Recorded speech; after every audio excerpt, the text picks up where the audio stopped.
Thank you for coming. नमस्कार. हे बाजूला घ्या ना.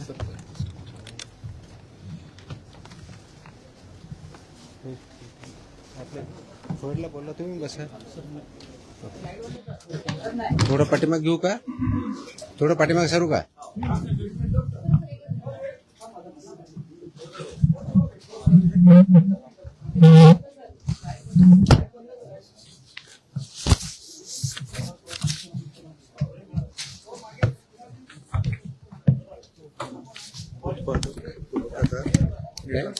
उत्पादक मॅन्युफॅक्चर हे 260 सापडले पूर्ण. रिपीटेड कसे? नाही वेगळे. हे पुरवठादार 248 आणि ट्रान्सपोर्टर 190, टोटल 700. कधीपर्यंतचे? हे 10 वर्षातले गेले. आणि अजून रिपीटवाले वेगळे? रिपीट येणार नाही त्याचं. हे डिव्हिजन वाईज आहे. डिव्हिजन रेट टेबल नाही झालं सर पूर्ण, पण हे कॅल्क्युलेट करून घेतलं. ठीक. करूया चालू.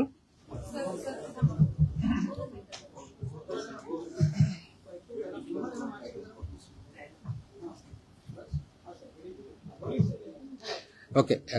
Welcome to the press conference. आज मुद्दामून एक महत्त्वाच्या विषयासाठी आपल्याला इथं बोलवलं आहे. गेल्या अनेक वर्षापासून आपल्याला माहिती आहे की महाराष्ट्रामध्ये गुटखाबंदी केलेली आहे. आपल्या FSSAI ॲक्टच्या सेक्शन 30 अंतर्गत प्रतिबंधित जे फूड आयटम्स आहेत त्याच्यामध्ये गुटखा आणि तत्सम आयटम जे आपले आहेत त्याच्यावरती गुटखाबंदी केलेली आहे. त्याच्यावरती आपण अनेक वेळा कारवाई करतो, रेड्स करतो, फाईन करतो, FIR करतो. त्याच्यामधल्या प्रोव्हिजननुसार जेल पण होते, प्रॉसिक्युशन पण चालू आहेत. परंतु प्रोहिबिटेड आयटम असतानाही, फूड आयटम असतानाही महाराष्ट्रातल्या ऑलमोस्ट सगळ्या ठिकाणी हा गुटखा विकला जातो आणि कंझ्युम केला जातो. ही रियालिटी आपण बघतोय. मग याच्यावरती पर्याय काय? एन्फोर्समेंट तर चालू आहे, ते आपण आता जास्त स्ट्रिक्ट करत आहोत, तर ते चालूच राहील. परंतु याच्यावरती काही डेटरन्स असा क्रिएट करता येईल का की ज्याच्या माध्यमातून, कारण प्रोड्युसर तर इथं नाही आहेत प्रोहिबिटेड असल्यामुळं, ते बाहेरून आपण जे याच्यामध्ये इन्व्हॉल्व असणारे बिझनेसेस आहेत, बिझनेस पर्सन्स आहेत, ट्रान्सपोर्टर्स आहेत, रिटेलर्स, होलसेलर्स, सेलर्स, हे त्याच्यामध्ये इन्व्हॉल्व आहेत. त्या प्रकारचं रॅकेट आहे आणि ते जर उद्ध्वस्त करायचे तर आपल्याला खूप मोठ्या प्रमाणात स्ट्रॉंग स्टँड घेणं हे गरजेचं आहे. ह्या निष्कर्षापर्यंत शासन पोहोचलेलं आहे आणि म्हणून मध्ये बऱ्याच वेळेस याच्यावरती डिस्कशन पण झालं की काय केलं पाहिजे. आणि मी इथं जॉईन झाल्यानंतरही याच्यावरती आम्ही विचार केला काय करता येईल, कारण याच्यामध्ये this is a danger to public health आणि म्हणूनच तो आयटम प्रोहिबिट केलेला आहे. जर पब्लिक हेल्थला जर डेंजर असेल आणि तो आयटम प्रोहिबिट केलेला असेल तरीही त्याचा व्यापार होत असेल, तिथं ट्रान्सपोर्ट होत असेल, होलसेलर विकत असतील, सेलर विकत असतील आणि तो अवेलेबल होत असेल, तर त्याच्यावरती स्ट्रिंजेस्ट पॉसिबल ॲक्शन घेणं गरजेचं आहे. ह्या निष्कर्षापर्यंत पोहोचल्यामुळं आज दिनांक 12 जून रोजी मी मोका लावण्याचे आदेश पारित केलेले आहेत. So we have issued the order saying that MCOCA provisions will be, MCOCA कायदा, मकोका ज्याला आपण म्हणतो, Maharashtra control of organised crimes act 1999 हा आम्ही इन्व्होक केलेला आहे. ही माझी तिची ऑर्डर आहे इश्यू केलेली. आणि ह्या ऑर्डरच्या अनुषंगाने हा फक्त फूड सेफ्टी ॲक्ट 2006 चे कलम 3, 26, 27, 30, 38, 41, 42, 59, 63, 64 आणि 89 बरोबरच Maharashtra control of organised crimes act 99चा sections 21D, 21E, 21F, 3, 4, 18, 21 and 23 read with code of criminal procedure 1973 किंवा भारतीय नागरिक संहिता सुरक्षा संहिता 2023 याच्या अनुषंगाने ही ऑर्डर मी आज पास केलेली आहे. एक मिनिट मला बोलू तर द्या, माझं पूर्ण होऊ दे. पूर्ण झाल्यानंतर विचारा ना प्रश्न.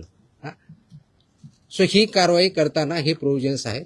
त्याच्यामध्ये ऑथॉरिटी कोणती आहे, त्याचं रॅशनेल काय आहे, कोणत्या क्राईम्सला, कोणत्या ऑर्गनाइज क्राईममधल्या जे 2(1)D ची डेफिनेशन सांगितलं त्याच्या क्राईममध्ये हा क्राईम कसा बसतो, याच्या ऑथॉरिटी कोण कोण आहेत, ह्या सर्व आपण डिफाईन केलेल्या आहेत. आणि याच्या अनुषंगाने अल्टिमेटली आपण काही ऑर्डर्स, डिरेक्शन्स या माध्यमातून दिलेल्या आहेत. त्याच्यामध्ये ज्या ज्या ठिकाणी हे मोर दॅन वन्स एखाद्या ह्याच्यामध्ये ट्रेड करणारा व्यक्ती, संस्था, आस्थापना असेल त्यांच्याविरुद्ध कंपल्सरी मोका इन्व्होक करायचे ही ऑर्डर आहे. त्याचबरोबर सेक्शन 23 ऑफ मकोका ची जी प्रोसेस दिलेली आहे ती प्रोसिजर कंपल्सरी पाळायची हे पण आपण याच्यामध्ये आदेश दिलेले आहेत.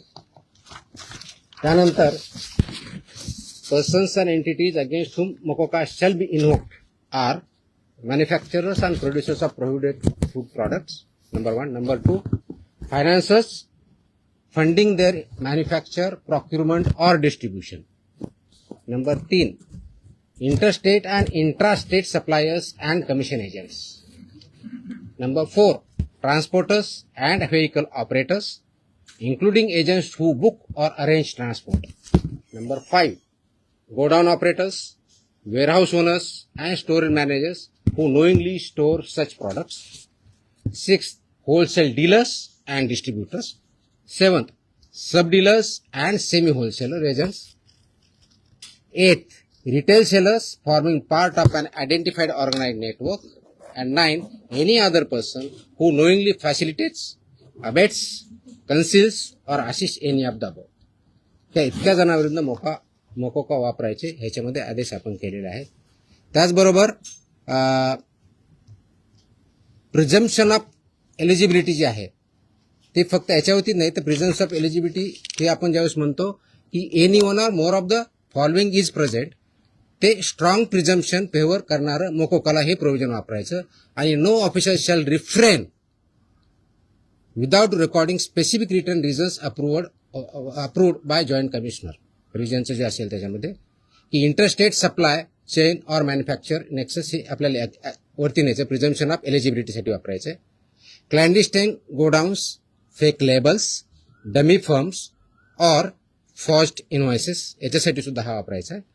Simultaneous seizures across multiple districts pointing to a common syndicate त्याच्यासाठी सुद्धा वापरायचं आहे. करप्शन ऑफ इन्फोर्समेंट ऑफिशियल्स और intimidation of informants of witnesses यासाठी आपण वापरणार आहोत. Seizure value exceeding ₹10 lakhs in a single action or ₹25 lakhs cumulatively from the same account or network, आणि financial flows indicating systematic profiteering including hawala और बेनामी channels याच्या सुद्धा आपण ते एस्केलेट करण्यासाठी हे सुद्धा प्रोव्हिजन त्याच्यामध्ये आपण वापरणार आहोत. याची ओरिजिनल ड्युटी आहे ते आपण फूड सेफ्टी ऑफिसरवरती देणार आहोत. डेजिग्नेटेड ऑफिसरच्या ड्युटी आपण याच्यात ज्याला असिस्टंट म्हणून त्यांना डिफाईन केलेल्या आहेत, जॉईंट कमिशनरच्यात केलेल्या आहेत. नेटवर्क वाईड प्रॉसिक्युशन करायचं हे आपण सांगितलं आहे, पार्शियल ऍक्शन घ्यायची नाही, कंप्लीट घ्यायची. आणि कॉन्फिस्केशन, अटॅचमेंट अँड फोरफिचरचं कसं करायचं ट्विन ट्रॅक स्ट्रॅटेजी ही पण त्याच्यामध्ये सांगितलेली आहे. त्याचं प्रॉसिक्युशन रजिस्टर मेंटेन करायचं सांगितलेलं आहे, बेलला अपोजिशन करायचं सांगितलेलं आहे, आणि procedure compliance with the criminal procedure code हे सुद्धा आपण मॅन्डेटरी केलेलं आहे. याचा सर्वांचा ऑब्जेक्टिव्ह जो आहे बेसिकली आपण मोका का वापरतोय, कारण हा स्ट्रिंजंट लॉ आहे, आय अंडरस्टँड, आणि त्याचं म्हणूनच खूप थॉट करून, विचार करून याच्यावरती कायद्याचे जे कलम आहेत, सेक्शन्स आहेत त्याचा अभ्यास करून this order is basically done to prosecute in the interest of food safety in violation but as an organized crime against public health. हा क्राईम पब्लिक हेल्थच्या अगेन्स्ट आहे. आणि आर्टिकल 47 ऑफ द कॉन्स्टिट्यूशन जे आहे ते स्टेटला मॅन्डेट करतं. That is where my order begins with. आणि तुम्हाला copy me देईलच, press note बरोबर ही कॉपी पण असेल, so that you can go through that order. It says the Article 47 of the Constitution of India cast upon a state primary duty to improve public health and in particular to bring about prohibition of consumption of substances injurious to health. हे already आपण prohibit केलेलं आहे, त्याचं implementation व्हावं, public health improve व्हावं आणि public health जी endanger होते ते कंट्रोल करता यावं या दृष्टिकोनातून मकोका कायद्याचे प्रोव्हिजन हे प्रोहिबिटेड आयटम जे 32 म्हणजे फसाई ऍक्टचा सेक्शन 32 अंतर्गत जे आपण प्रोहिबिट केलेले आयटम आहेत त्यांच्यावरती आजपासून म्हणजे अगोदरच लागू करू शकलो असतं, पण आज आपण ती ऑर्डर काढलेली आहे and it will B implemented completely across the state of Maharashtra. Sir, जो कायदा केंद्राचा पळवाट सुरू जाते दुकानामध्ये पान मसाल्याच्या पुड्या आणि सुकी पुडी जे ते मिक्स केल्यानंतर गुटख्यासारखा पदार्थ तयार होतो. अशा पद्धतीने चालकीला कसं रोखलं जाणार, कारण तो स्पेसिफिकली गुटखा या टायटलखाली विकला जातो.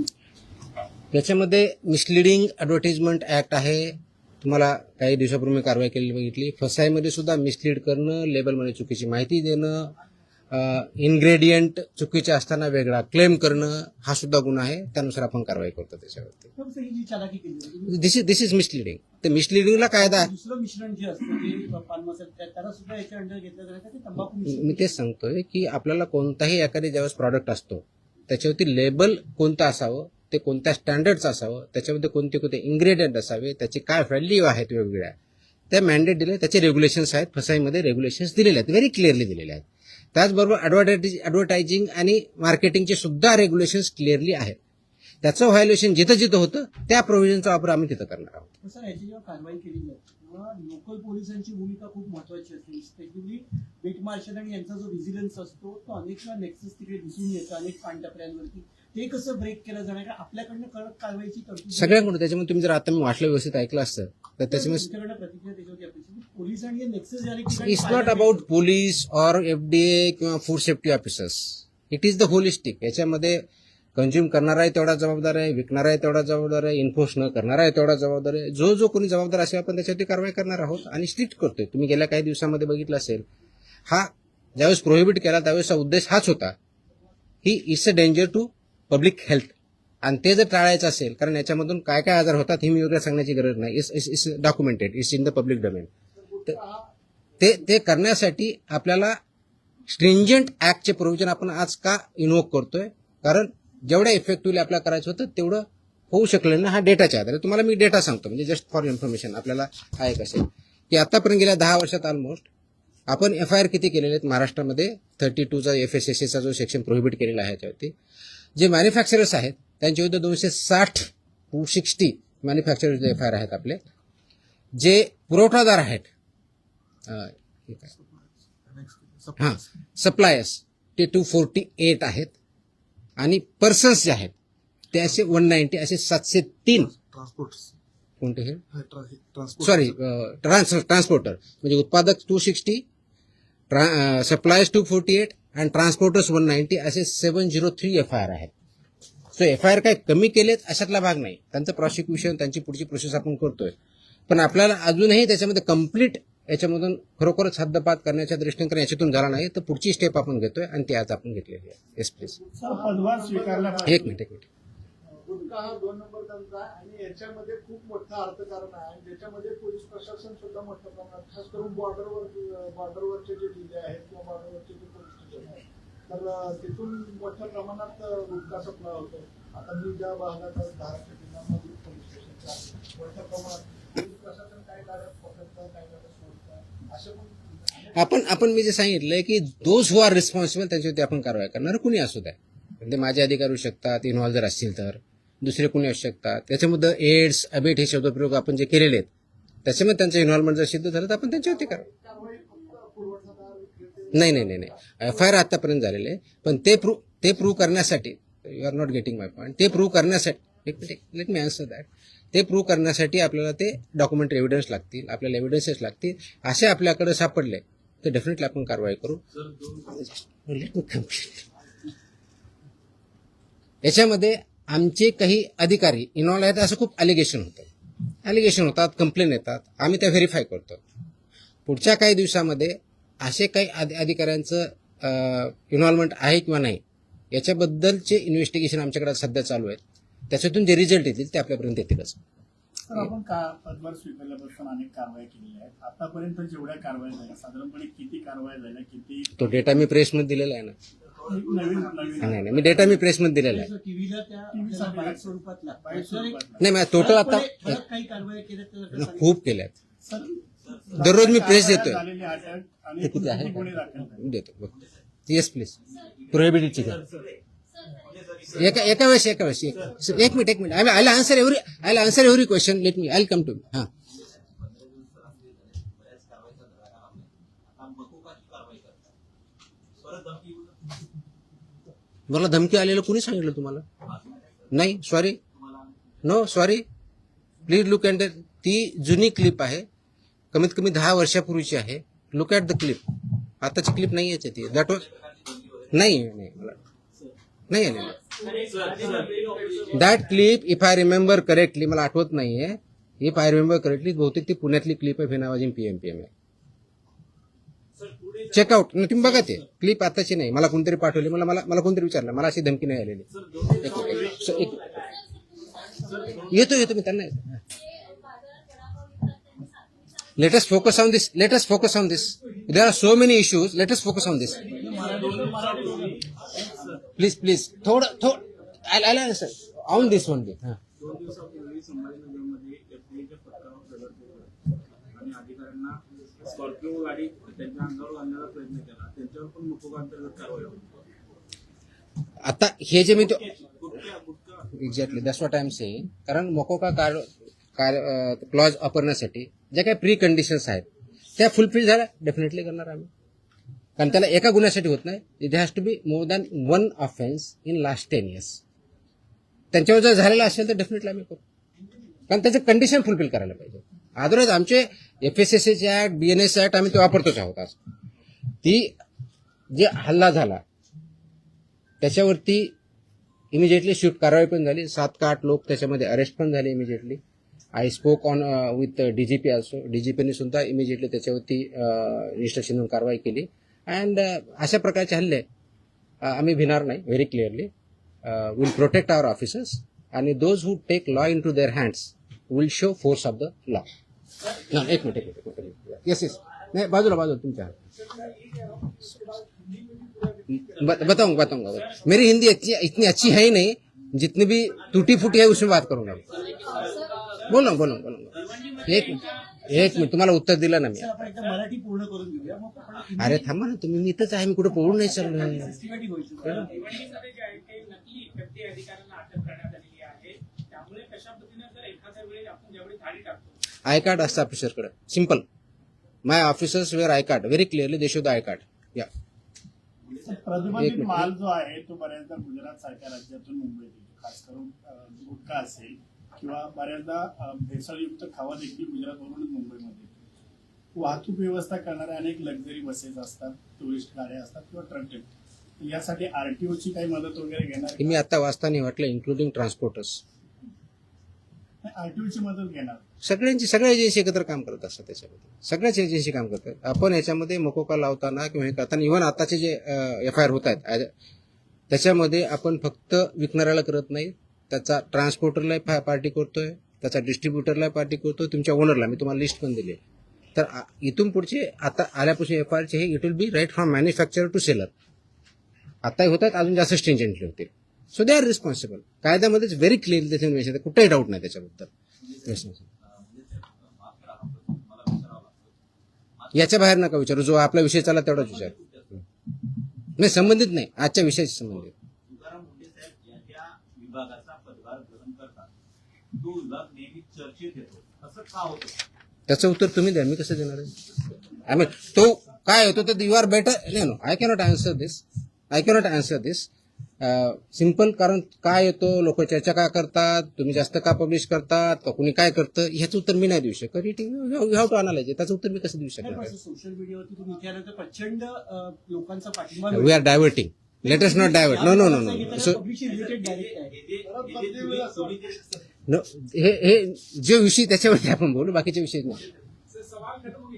हा नाही, याच्या अगोदर फक्त हा डेटा प्रोहिबिटेड ना, प्रतिबंध. आता तुम्ही जो विचारला होता प्रश्न की मी 25 मे ते 11 जून या काळामध्ये प्रोहिबिटेडच्या बाबतीत म्हणजे प्रतिबंधित आयटमच्या बाबतीतला सांगतोय, बाकीच्या नाही सांगत आहे, कारण हा प्रोहिबिटेडचा विषय आहे. म्हणून तपासणी केलेल्या आस्थापना म्हणजे प्रोहिबिटेडच्या बाबतीत त्या 354 आहे, 354. बाकीचे असेल ना आपल्याकडे पुढचे केलेले तिथून असेल ना, तो पण मागवा ना. आणि ड्रगचे असेल तर ड्रगचं पण मागवा. त्याच्यामध्ये नाही सॉरी, प्रतिबंधित पदार्थ आढळलेल्या आस्थापनाची संख्या 344 सापडली आपल्याला. तपासणी 354 केली, 344 मध्ये फाइंड आउट झालं. जप्त साठ्याची किंमत ह्या 344 मध्ये एक किती रुपये 3,27,24,629 rupees. 3,27,24,629 rupees. FIRs 235. Arrested people 350. Seal establishment of this 344 are 274. Seized vehicles are 26 and the price of that vehicle is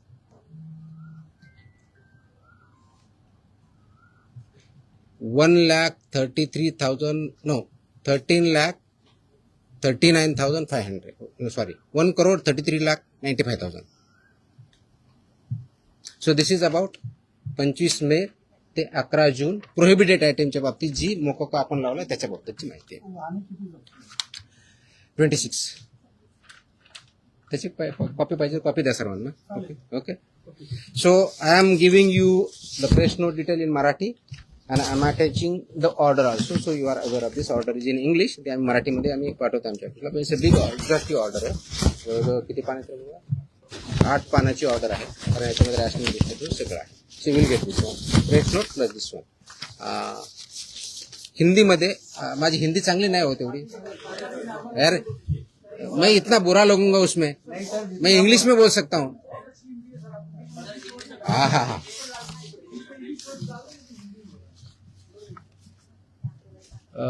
आप सब जानते हैं कि महाराष्ट्र में FSI एक्ट के तहत सेक्शन 30 के अंदर प्रोहिबिटेड आइटम्स है. जैसे कि गुटखा पान मसाला इसमें एक आइटम से प्रोहिबिटेड है.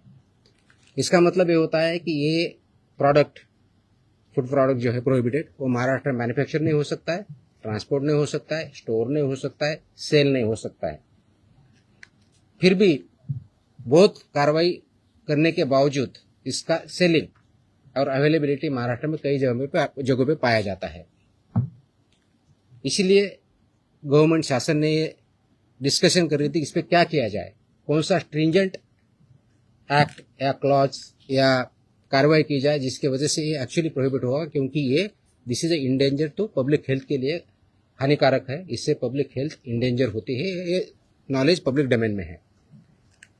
तो इसके तहत आज हमने मोकोका एक्ट जो है महाराष्ट्र का, Maharashtra control of organise crime act 1999, ये इसमें इन्वोक करने का निर्णय लिया है, लागू किया है कि जो ये बिजनेस में मैन्युफैक्चरिंग करते हैं, ट्रांसपोर्ट करते हैं, सेल करते हैं, डीलर्स है, सेमी डीलर्स है, ये सबको ये प्रोविजन के अंदर अभी कार्रवाई की जाएगी. उसकी जो प्रोसीजर दी है सेक्शन 23 के अंदर मोकोका के, वो फॉलो करके ये मैंडेटरी किया गया है कि जो मोकोका के प्रोविजंस के में लायबल है वो मैंडेटरी हमारे ऑफिसर एफआईआर करते समय मोकोका का प्रोविजन एक्ट इन्वोक करेंगे और उनको पनिशमेंट करेंगे. इसका ऑब्जेक्टिव है, उद्देश्य है कि पब्लिक हेल्थ जो इंडेंजर हुई है इसकी वजह से उसको पूरा तरह से रोका जाए. और वो जो हमने प्रोहिबिशन किया है आइटम्स में उसका अवेलेबिलिटी महाराष्ट्र में कहीं न हो और लोग उसको न खाए, जिसकी वजह से उनकी हेल्थ अच्छी रहेगी, उनका हेल्थ अच्छे रहने की वजह से उनका प्रोडक्टिविटी अच्छी रहेगी और जो ह्यूमन डेवलपमेंट है, ह्यूमन ग्रोथ है, उसको भी अच्छी तरह से हो जाएगा. इसीलिए ये प्रोविजन आज हमने इन्वोक किया है. इसका ऑर्डर हमने आज as a commissioner food safety Maharashtra बोल के इश्यू किया है और ये लागू हो रहा है और ये सब स्ट्रिक्टली आगे इम्प्लीमेंट होगा. अब तक का लास्ट 10 साल में जो मैन्युफैक्चरर्स है उनके खिलाफ 260 एफआईआर हुए हैं, जो सप्लायर्स है 248 एफआईआर हुए हैं, जो ट्रांसपोर्टर्स है 190, ऐसी 703 एफआईआर भी हो चुके हैं. इसका डेटा हमने मांगा है, उसका एनालिसिस भी चल रहा है. तो मेरी ये सुझाव है, वार्निंग है, those who are involve in this business, इधर मैन्युफैक्चरर और ट्रांसपोर्टर्स और सेलर्स और डीलर्स और सेमी डीलर्स, ये महाराष्ट्र में आप काम बंद कीजिए. नहीं तो ये कानून के हिसाब आपको कड़ी से कड़ी आपको सजा इसमें पता है वो दिया है, इसी शासन सजा देंगे, प्रोसिक्यूट करेंगे और हम महाराष्ट्र जो प्रोहिबिटेड आइटम है उसमें नहीं मिलने देंगे. किस किस के तहत ये जो हमने बताया कि इसमें कौन कौन आता है, तो इसमें मैन्युफैक्चरर आएंगे, manufacturer end producers of prohibited items, financiers funding जो करते हैं मैन्युफैक्चर के लिए या प्रोक्यूरमेंट के लिए या डिस्ट्रीब्यूशन के लिए, वो भी आएंगे। इंटर स्टेट और इंट्रा स्टेट सप्लाईज जो है वो भी इसमें आएंगे, कमीशन एजेंट्स भी इसमें आएंगे, ट्रांसपोर्टर्स आएंगे, व्हीकल ऑपरेटर्स आएंगे, इंक्लूडिंग एजेंट्स हु बुक और अरेंज फॉर ट्रांसपोर्ट, वो भी आएंगे।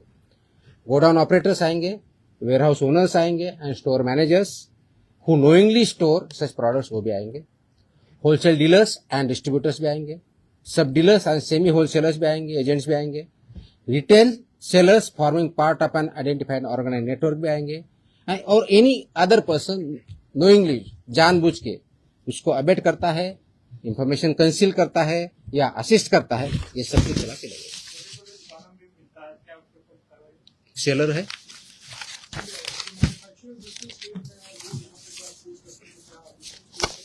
so it's a part of syndicate. Syndicate K definition में सब कुछ आया है. Organized crime. That's why it is an act. That's why this is become an organized crime, and they are working as a syndicate. That's why we are invoking this provisions. They are supporting. They are supporting.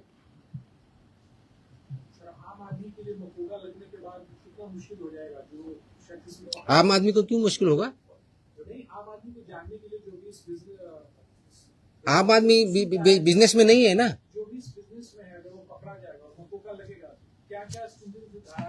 ये तो आप मुकदमे में clearly है ना, life imprisonment provision आहे ना, किती सजा आहे त्याची? किती वर्ष ते काढा जरा प्रोविजन। ऑफकोर्स दे प्रोसिक्यूट होंगे, कोर्ट में केस चलेगा। हाँ, ऑफकोर्स सबको बेल अपोज कर हमने बता ही दिया ना कितना है।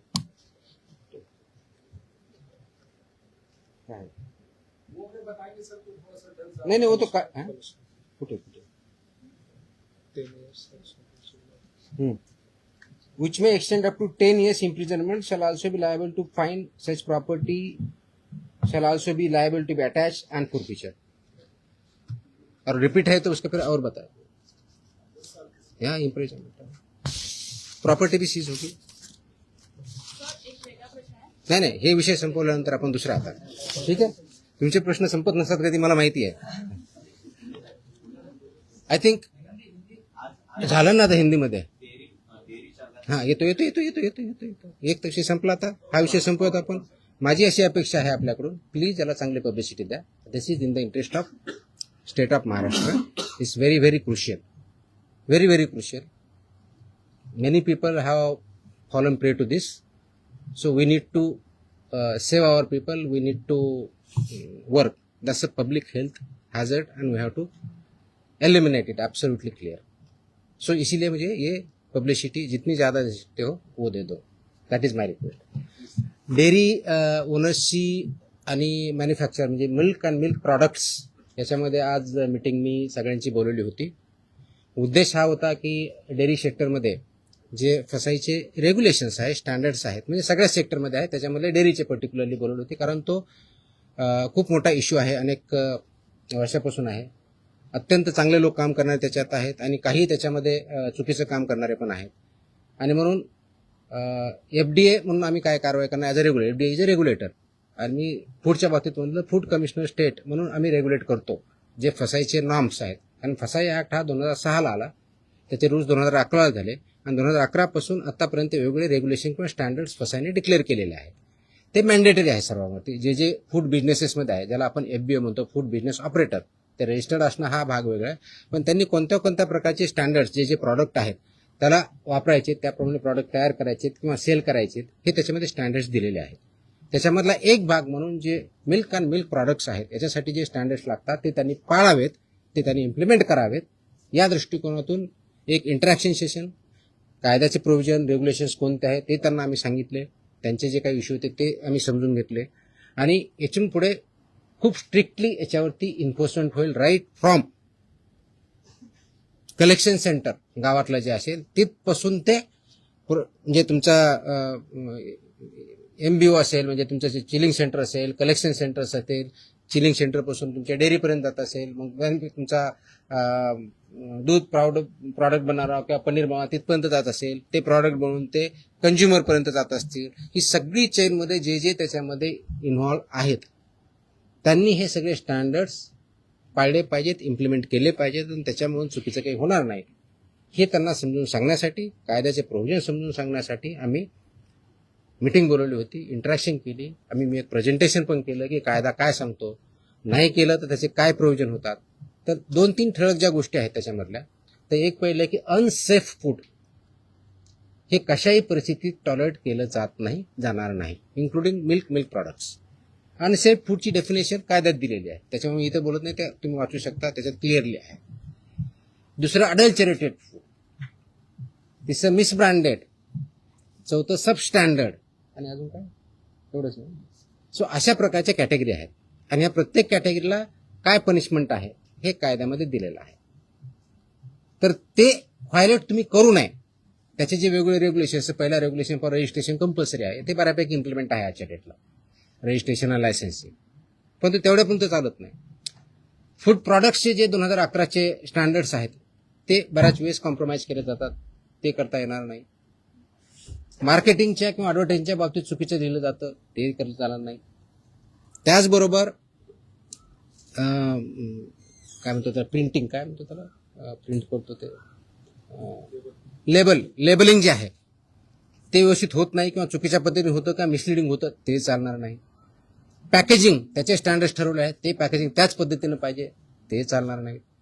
हे त्यांना आम्ही चांगल्या पद्धतीनं समजून सांगितलं आहे आणि बाय अँड लार्ज त्यांची कन्व्हिन्स झालेली आहेत की येस आमच्याकडे काही ज्या त्रुटी असतील तर आम्ही त्याच्यामध्ये कारवाई करू, जेणेकरून हे जे दूध आहे किंवा प्रॉडक्ट आहे, फूड अँड फूड प्रॉडक्ट जे आहेत ते कंझ्युमरला जे स्टँडर्ड फसाईने घालून दिलेले आहेत ते त्याप्रमाणे करतील. जे करणार नाही त्याच्यामध्ये फसाई ॲक्टनुसार आपण त्याच्यावरती कारवाई करणार आहोत. आता हे standard over a period of time आहे, 2011 पासून आतापर्यंत जवळजवळ टोटल 28 प्रकारचे रेग्युलेशन किंवा स्टँडर्ड आहेत, त्याच्यातले 6 हे ऑथॉरिटीचे आहेत, मग 22 आहेत वेगवेगळ्या प्रॉडक्टच्या बाबतीतले आहेत सगळे. त्याच्यातले बऱ्याचशा अंशी 6 ते 10च्या दरम्यान हे फूड अँड फूड प्रॉडक्ट्स लागतात. प्रत्येकाला मोर दॅन 1 लागतात, रजिस्ट्रेशन कंपल्सरी आहे, पण ते फूड कॅटेगरी जी असेल त्यांना ते लागतात. ते स्टँडर्ड्स आम्ही जास्त इम्प्लिमेंट करू, सॅम्पलही आम्ही वाढवू आणि त्याचबरोबर आम्ही हे सांगितलं की कंप्लायन्स करणं ही तुमची जबाबदारी आहे आणि इन्फोर्स करणं ही आमची जबाबदारी ॲज अ रेग्युलेटर म्हणून. ती एन्फोर्समेंट आमचं स्ट्रिंजंट होईल. त्याच्यामुळं आपण स्वतः आपल्या आधीनिसं ज्यांच्याकडून तुम्ही दूध घेता, जे चिलिंग सेंटर्स आहेत, जे तुमचे प्रॉडक्ट्स आहेत, तुमचे प्लांट्स आहेत, त्या ठिकाणी याचं कोणतंही व्हायोलेशन होणार नाही याची काळजी तुम्ही घ्या. आणि सबस्टँडर्ड असेल, अनसेफ असेल, तो माल रिजेक्ट करा, तो तुम्ही वापरू नका, दुसऱ्याकडे वापरू देऊ नका, so that this unsafe, substandard, adulterated, misbranded असं कोणताही प्रॉडक्ट मार्केटमध्ये येणार नाही. यासाठी तुम्ही कार्यरत राहा आणि ते कंप्लायन्स करता की नाही त्याचं एन्फोर्समेंट आम्ही बघू आणि जिथं कंप्लायन्स होत नाही त्यांच्यावरती आम्ही स्ट्रिक्ट कारवाई करू. दिस वॉज द मीटिंग. तुमच्या कारवाईचं शेतकरी फार खुश आहेत. तुमच्या कारवाईच्यानंतर आठवडी तालुक्यामध्ये तुमचा दुधाभिषेक करण्यात आला. दुधाचे रेट वाढतील असं वाटतं तुम्हाला? रेट माझ्या हातात नाही आहेत. वाढवणं हा इज अ फ्री मार्केट, त्याच्यामुळे दुधाचा किती रेट असावं ते डिमांड सप्लायवरती ठरलं जाईल. पण आपण अडल्चरेशन बंद करू शकलो, आपण सबस्टँडर्ड दूध बंद करू शकलो, प्रॉडक्ट्स बंद करू शकलो, तर ऑफकोर्स प्युअर दुधाला डिमांड वाढेल. ऑफकोर्स मार्केट फोर्सेसनुसार त्याचे जे काही परिणाम होते ते होते. आतापर्यंत ज्या कारवाया झाल्या, अनेक जप्त केलेला माल आहे तो टेस्टिंगसाठी पाठवण्यात आलेला आहे. किती अहवाल येणे बाकी आहे? आता खास करून दूध किंवा दुग्धजन्य पदार्थ यांचे लवकर नाशवंत होतात, त्याची आम्ही काळजी घेत आहोत. त्याचे जे पिरियड दिलेला आहे, ड्रगच्या बाबतीत 60 दिवसाचा असतो, फूडच्या बाबतीत 14 दिवसाचा असतो, त्या वेळेतच येथील आम्ही इन्श्युअर करतोय. त्याची सुद्धा मी आढावा घेतलेला आहे. आपल्याकडं 3 ठिकाणी आपल्या स्वतःच्या लॅब आहे. पुण्याला आपली हेल्थ डिपार्टमेंटची ऑलरेडी लॅब आहे, प्लस मुंबईमध्ये BMCची लॅब आहे, प्लस गव्हर्नमेंट ऑफ इंडियाच्या फसाच्या PPP वरती लॅब आहेत. त्याच्यामुळे आपण ते सॅम्पल वेळेत कसे होतील याची आपण काळजी घेत आहोत. मनुष्यबळा संदर्भात देखील मागे एकदा भरपूर एकाच दिवशी सगळं तुम्हाला परत प्रेसला यायचं नाही का असं सांगा, मी सांगू शकतो. नाही रोज तर नाही शक्य, पण इन बिटवीन आपण भेटत जाऊ. 100 नहीं इसमें वो प्रोहिबिटेड आइटम के लिए है. विल एज आई टेल ना, इसमें रिपीट ऑफिसेस कितने हैं, क्या है, हम देखेंगे. Will examine everything. We have collected data, we have started work on that. ये एक दिन का ऑर्डर नहीं है. It has lot of thought has gone into it. जो कंडीशन में अगर फुलफिल करता है डेफिनेटली, इसीलिए मैंने मैंडेटरी किया है ना उसको. या सरकारी रुग्णालयांना पुण्यातील आणि पिंपरी चिंचवडमधील रुग्णालयांना हिंदुस्थान अँटीबायोटिक्स कंपनीमधून औषध निर्मिती थांबवण्याचा निर्णय आपल्या विभागाने घेतला आणि औषध निर्मितीमध्ये त्रुटी आढळल्याने हॉस्पिटल औषध निर्मिती. हॉस्पिटलमध्ये जे इंजेक्शन आणि सलाईन पुरवठा करतात ना, हां, त्या पुण्यातील आणि पिंपरी चिंचवडमधील हिंदुस्थान अँटीबायोटिक कंपनीमध्ये औषध निर्मिती थांबवण्याचा निर्णय घेतला होता, असं यांनी बजावलं. म्हणजे कुणी? आपल्या विभागाने. कुठे कॉपी होती? प्रश्न आला मला. नाही, तुम्ही प्रश्न असा अझम्पशनवर प्रश्न नका ना विचारू. असा अझम्पशनवर प्रश्न नका विचारू. तुमचा काय फॅक्ट्स काय ते सांगा. मग अशा आदेश बाजूला असा प्रश्न आला तर कुणी आदेश बरोबर हे तर पाहिजे माहित पाहिजे. औषध निर्मितीमध्ये त्रुटी आढळल्याने शोकॉज नोटीस बजावण्यात आली. प्लीज आता थोडंसं तुम्हाला समजून सांगतो. कंटेक्स्ट मध्ये मी त्या स्पेसिफिक केसबद्दल बोलत नाही, कारण तुम्ही स्पेसिफिक प्रश्न विचारत नाही. मी तुम्हाला जनरल सांगतो. काय असतं की मार्केटमध्ये जे आपले ड्रग्ज असतात, म्हणजे मेडिसिन्स असतात, त्यांचं आम्ही चेकिंग करत असतो. चेकिंग करताना परत सबस्टँडर्ड, अडल्चरेटेड आणि याच्यामध्ये ड्रगमध्ये एक कॅटेगरी आहे स्प्युरियस किंवा मिसब्रँडेड, या प्रकारचे आढळले तर त्याला पनिशमेंट ड्रग्ज अँड कंट्रोल ॲक्टनुसार आम्ही करतो. असे जर काही कॅटेगरी आढळल्या असते आमच्या याच्यामध्ये तर there is a provision called recall order म्हणतात त्याला, आणि स्टेट ड्रग कंट्रोलर ते करत असतो. ती प्रोसेस आम्ही चालू केलेली आहे. म्हणजे आम्ही कुठं आम्हाला कंप्लेंट आली, मी व्हेरीफाय केलं, आम्हाला वाटलं, आम्ही सॅम्पल घेतले, त्याच्यातून आम्हाला ह्या 4 कॅटेगरीपैकी जी कोणती आलेली आहे तर तो प्रॉडक्ट मार्केटमधून, फक्त हॉस्पिटलमधून नव्हे, मार्केटमधून आम्ही रिकॉल करतो. त्या कंपनीला सांगतो आणि त्याची मी पब्लिसिटी पण करतो. तर तशा प्रकारच्या ऑर्डर आम्ही ज्या केसेसमध्ये आम्ही ते recall order drug control, state drug controller who sitting here, म्हणजे इथं जे आपण जॉईंट कमिशनर ड्रग HQ म्हणतो, he is a state drug controller, तर त्यांच्या मार्फत इश्यू करतो आणि ते कंप्लाय करतो. पर्पज असा असतो त्याच्या पाठीमागचं की जे हे चुकीचं आहे तर ते कंझ्युम होऊ नये, म्हणून ते रिकॉल ऑर्डर असते. आणि बाकीचे प्रोव्हिजन ज्याप्रमाणे FIR करून किंवा जे काय प्रॉसिक्युशन करायचे त्या कंपनीवर आम्ही करत असतो. तर अशा आमच्या पुण्यातले जे एक आम्ही हे केलेलं आहे, कोणते ते हां, पुण्यामध्ये शेड्यूल H मधले औषधं जप्त केले होते 11.19 लाखाचे. That is Cipla company. तर त्याची तिथल्या लोकलने केली, पण इथून आमची ऑर्डर अजून 1-2 दिवसामध्ये रिकॉलची जाईल. त्याच्यामुळे ते प्रॉडक्ट जे असतील ते पूर्ण मार्केटमधून पूर्ण अक्रॉस कुठे असू द्या, इंडियामधले कुठे असू द्या, ते रिकॉल होतील. तसेच बाकीच्याही गोष्टीवर आम्ही कारवाई केली. That is the provision you should understand. हे रिकॉल ऑर्डर असते. It's a standard procedure as per the drug control act 1940 आणि त्याच्या अंतर्गत 1945 ची स्टँडर्ड प्रोसिजर आहे. वी आर फॉलोइंग इट ना. कदाचित अगोदर होत नव्हती, नाही माहीत, मला माहीत नाही, but will follow it so that public हेल्थला त्याच्यातून डेंजर राहणार नाही. आणि ऑफकोर्स ज्यांनी प्रोड्यूस केलेलं आहे, जे सेल करतात, त्यांच्यावरती नियमानुसार आपले कारवाई. ओके, बिफोर यू फॉरगेट एक लास्ट प्लीज. अजून एक आदेश मी आज पारित केलेला आहे. हा आदेश आहे ड्रग्स, म्हणजे माझ्याकडे 2 सेक्शन, एक फूड आहे आणि एक ड्रग आहे. हा आदेश आहे की बऱ्याच ठिकाणी आमच्याकडे कंप्लेन येतात, माहिती भेटते की हॉस्पिटलमध्ये कुणी पेशंट ॲडमिट जर असेल आणि त्याला जे काही औषधी लागत असतील तर ते त्यांच्याच फार्मसीमधून घ्यायचे, अशा काही कंप्लेंट असतात आमच्याकडे. By law they cannot force any hospital तिथूनच घ्यायचं मॅन्डेट नाही आहे. त्याचे आदेश आम्ही जारी केलेले आहेत. आदेश त्याची पाहिजे तर कॉपी आम्ही प्रेस कदाचित उद्या देऊ, दिली का त्या, पण माहितीसाठी म्हणून देतोय की ऑलरेडी केले की असं त्यांना करता येत नाही. कोणत्याही पेशंटला जर बाहेरून आणायचं हा त्यांचा चॉईस आहे. यू कॅनॉट फोर्स एनीबडी की तुमच्याच फार्मसीमधून किंवा ह्याच फार्मसीमधून किंवा त्याच फार्मसीमधून घ्या, हे तुम्ही पेशंटला फोर्स करू शकत नाही. हे आम्ही सगळ्यांना ऑर्डर काढलेली आहे आणि इट विल बी इन्फोर्स्ड, कारण तो सिटिझन्सचा किंवा पेशंटचा राईट आहे कुठून परचेस करायचा. त्यांना तुम्हाला प्रिस्क्रिप्शन द्यावं लागेल. प्रिस्क्रिप्शन दिल्यानंतर त्यांना जिथून आणायचे तिथून आणतील. त्याच्यामुळे यू कॅनॉट फोर्स की तुमच्याच फार्मसीमध्ये घ्यावा. तो पण आदेश आज आम्ही पारित केलेला आहे. जर डॉक्टरने लिहून दिलं प्रिस्क्रिप्शन, तो त्याच्यात जो प्रिस्क्रिप्शन किंवा पुढे जे काही लिहून देईल ते फक्त त्याच्याच मेडिकलमध्ये अवेलेबल असतं. जर दुसरीकडे घ्यायला लागला तर तिथं उपलब्ध नसतं. असं का बरं होईल? असं हो सर आहे. हो सर आहे. नाही मिळत आहे, सर. मला तरी अनुभव आहे. बँड्रामधले डॉक्टर म्हणजे मेडिसिन फक्त त्याच्या हॉस्पिटलसाठी. Hold on. ऐकून घ्या. ते मेडिसिन फक्त त्याच्या हॉस्पिटलसाठी बनवलं आहे का? त्याच्यात मेडिकल सांग. त्याच्यामध्ये स्टँडर्ड ज्या ऍडवायझरीज आहेत त्या ऍडवायझरी अशा आहेत की त्यासाठी जेनेरिक ऑप्शन काय हे पण देऊ शकतात, ते मागू शकता पेशंट. अशा स्पेसिफिक आले तर आम्ही कारवाई करू. मला स्पेसिफिक लागले, जनरल नको. आम्ही कारवाई करो. There is a law.